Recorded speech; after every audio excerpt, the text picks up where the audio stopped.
رہتی ہے کیونکہ ہم یہاں پر عوام کی نمائندگی کرتے ہیں تو ہماری ذمہ داری بنتی ہے کہ ہم عوام کے مسائل اٹھائیں۔ کل ہاؤس کے اندر بڑا اچھا ماحول دیکھا میں نے، کم از کم 8-10 ماہ بعد، کہ اپوزیشن کی طرف سے بھی کچھ اچھی باتیں، مفاہمت کی باتیں کی گئیں، ٹریجری بینچز کی طرف سے بھی ان کو سراہا گیا۔ سب نے اپنی اپنی بات کر لی، انہوں نے اپنے گلے شکوے کر لیے، انہوں نے شکوہ پہ جواب شکوہ کر دیا، لیکن انفارچونیٹلی میڈم یہاں عوام کے جو مسائل ہیں اس کی بات بہت کم ہوتی ہے۔ میں جب سندھ اسمبلی میں تھی تو مجھے لگتا تھا کہ جب میں نیشنل اسمبلی میں جاؤں گی تو میں بہت اہم کردار ادا کر پاؤں گی، کیونکہ یہ وہ ایوان ہے جہاں پر قانون سازی ہوتی ہے، جہاں پر عوام کے مسائل ہوتے ہیں، جہاں پر لیڈرشپ بیٹھتی ہے، سنتی ہے۔ اب اگر میں یہاں سندھ کی نمائندگی کرتے ہوئے کھڑی ہوں اور بات کر رہی ہوں تو سامنے کے سارے بینچز خالی ہیں، وزیر آتے ہیں گنے چنے اکا دکا، اپنے کوئی بل لے کر آتے ہیں، وہ بل جیسے ہی پاس ہوتا ہے وہ چلے جاتے ہیں۔ یہاں بات کس کو سنائیں ہم، بات کس کی کریں ہم؟ Who is there to listen؟ کون، اگر ہم بات کرتے بھی ہیں تو اس کا حاصل وصول کیا ہے؟ کیا اس کے اوپر کبھی کوئی عملداری ہوتی ہے؟ نہیں ہوتی میڈم۔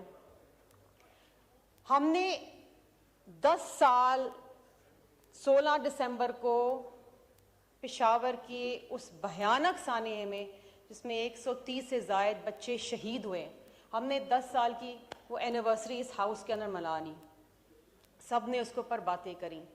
وہ زخم میڈم آج بھی تازہ ہیں، وہ کسی کے بچے تھے، وہ گھر اجڑ گئے، لیکن اس کے ساتھ ساتھ جو بچے زندہ ہیں اس ملک کے اندر، ہم ان کے لیے کیا کر رہے ہیں؟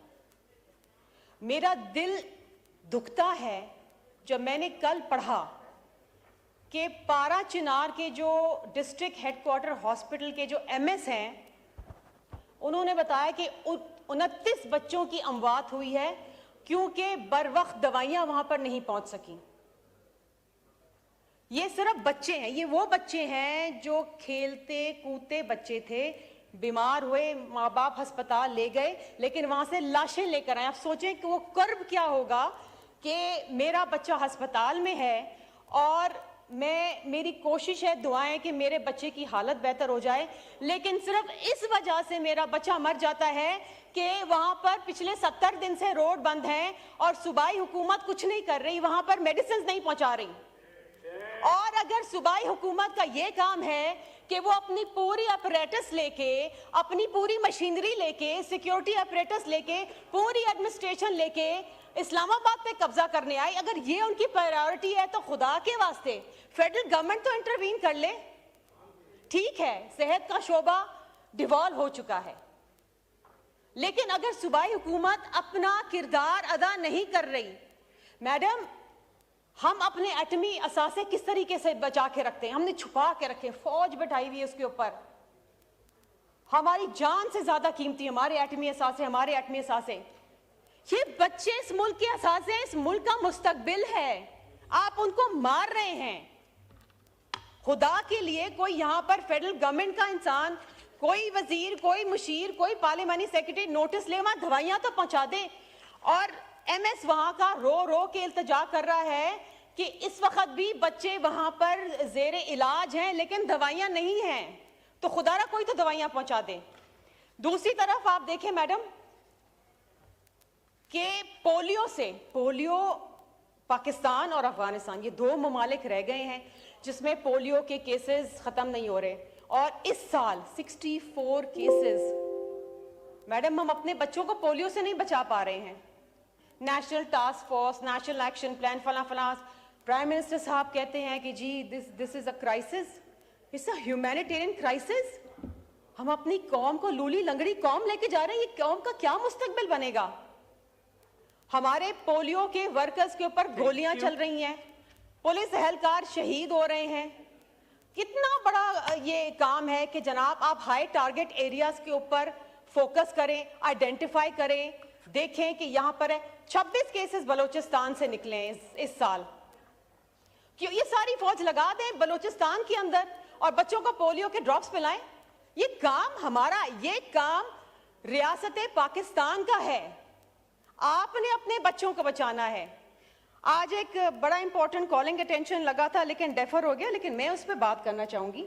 میڈم آپ کو پتہ ہے 2000 آرڈر ہے, پلیز اپنی کنکلوڈ کریں. میڈم مشکلوں سے تو 8 دن بعد بات کرنے کا ٹائم ملا ہے, اس میں بھی میڈم آپ تو خاتون ہیں, آپ سمجھتی ہیں, آپ ایک ماں بھی ہیں اور آپ سمجھتی ہیں کہ کیا یہ تکلیف دہ بات ہے.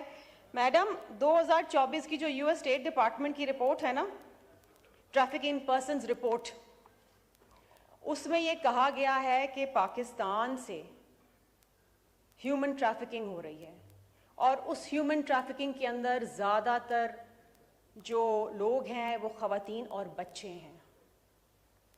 دیکھیے 2023 کے اندر, اور یہ گورنمنٹ کی اپنی فگرز ہیں جو میں کوٹ کر رہی ہوں, 2023 کے اندر 18,000 کیسز انویسٹیگیٹ ہوئے. اب یہ حال دیکھیں آپ ہیومن ٹریفکنگ کے, جس میں majority were girls and children, اور اس میں سے صرف 6,000 پروسیکیوٹ ہوتے ہیں, صرف 6,000, اور کنوکشن کتنی ہوتی ہے, صرف 10 کیسز کے اندر کنوکشن ہوتی ہے. سو اگر یہ حالات رہے تو پھر یہی ہوگا, بچے جو ہیں وہ اسمگل ہو کے چلے جائیں گے. پاکستان سے میڈم ایسٹیمیٹ, گورنمنٹ تو کبھی ایسٹیمیٹ دیتی نہیں ہے, یہ جو این جی اوز کام کرتی ہیں یا جو American data base analytical companies ہوتی ہیں وہ دیتی ہیں ایسٹیمیٹ. میڈم 20,000 انڈیویجولس, اور یہ ایسٹیمیٹ ہے, the figure could be more than this, 20,000 لوگ اینولی ٹریفک ہوتے ہیں پاکستان. ابھی 3-4 دن پہلے کی بات ہے کہ گریک ٹریجڈی ہوئی ہے, جو بوٹ کیپسائز ہوئی ہے, پرائم منسٹر صاحب نے اس کے اوپر نوٹس بھی لکھا ہے کہ this is a silent crisis in Pakistan. Madam آپ کو پتہ ہے کہ پچھلے سال لاہور کے کورٹ کے اندر ایک مقدمہ چل رہا تھا, اور اس میں ایف آئی اے نے خود اس بات کا اعتراف کیا ہے کہ اس سال 40,000 لڑکیاں, بچیاں ہیومن ٹریفکنگ کے اندر ہیں. یہ خود ایف آئی اے اعتراف کر رہی ہے. اور مزے کی بات یہ ہے کہ جب کریک ڈاؤن ہوتا ہے کہ تو ایف آئی اے کے اپنے اہلکار پکڑے جاتے ہیں اس میں ملوث. اور دوسری جو تکلیف دہ بات ہے میڈم, نہیں مجھے پلیز بات کرنے دیں. پوائنٹ آف آرڈر ہے یہ, پوائنٹ آف آرڈر ہے میڈم, مجھے پتہ نہیں اگلی دفعہ موقع کب ملے گا میں ساری باتیں تو کر لوں, لیکن ایک اور بھی لیکن یہ جواب دینے کے لیے میڈم کون ہے؟ مجھے کوئی جواب تو دے دے کہ خدا را کوئی پارا چنار کے اندر دوائیاں پہنچائے گا ہسپتال کو. پولیو کے اوپر یہ حکومت کیا کر رہی ہے, یہ جو ٹریفکنگ ہو رہی ہے اس کے اوپر کیا ہو رہی ہے میڈم؟ یہ بہت سارے مشکل بڑے سنجیدہ مسائل. Thank you. مسٹر کیسومل کھیل داس. یہ بہت سارے مشکل بڑے سنجیدہ مسائل. Thank you. مسٹر کیسومل کھیل داس.